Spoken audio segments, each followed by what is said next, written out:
Si un jour vous avez travaillé intensément toute une journée et vous rentrez tard chez vous le soir et que vous décidez d'aller vous coucher, mais que le lendemain matin vous vous réveillez en présence de plusieurs dieux, comment réagiriez-vous? Bonjour, ici Amilo l'Otaku. On part tout de suite pour une découverte d'un manga qui s'appelle Kamitachi ni Hirowareta Otoko. Bon courage pour essayer de dire le nom chez vous, bon courage.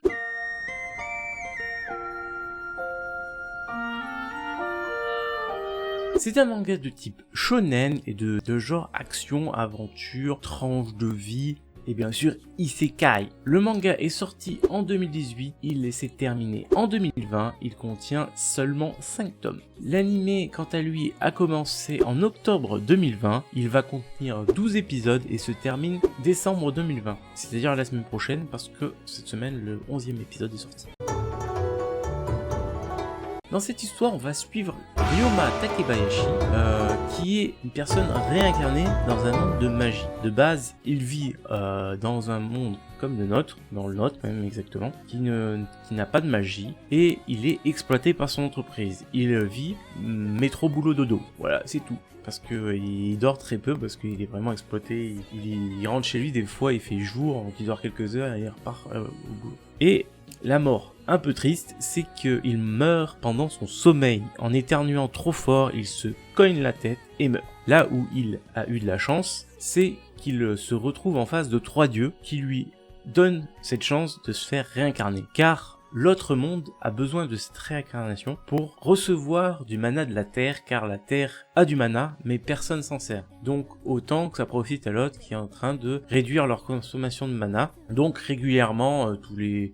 Je vais dire des bêtises, donc je préfère pas dire d'années, mais voilà, régulièrement, ils envoient quelqu'un se faire réincarner là-bas. Donc lui, ça lui va très bien.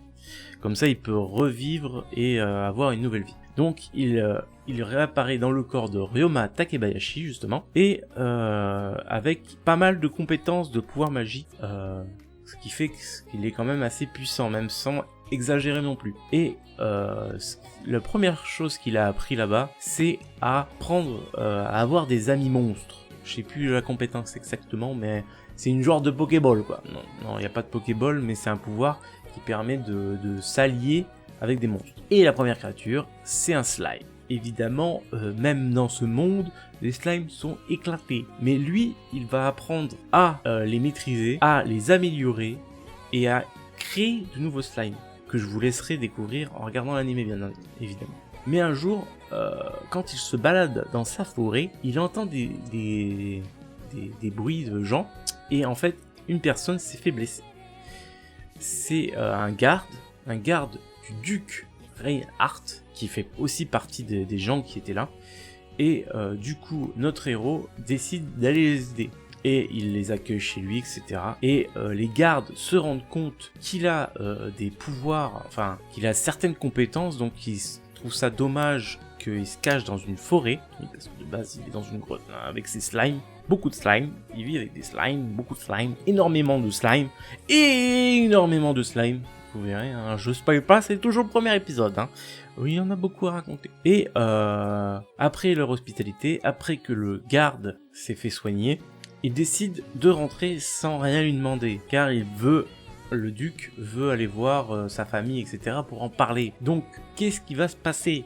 Va-t-il le proposer de rejoindre la ville parce que il trouve ça dommage qu'un enfant si talentueux soit dans une grotte, dans une forêt? Après, le choix appartiendra à Ryoma.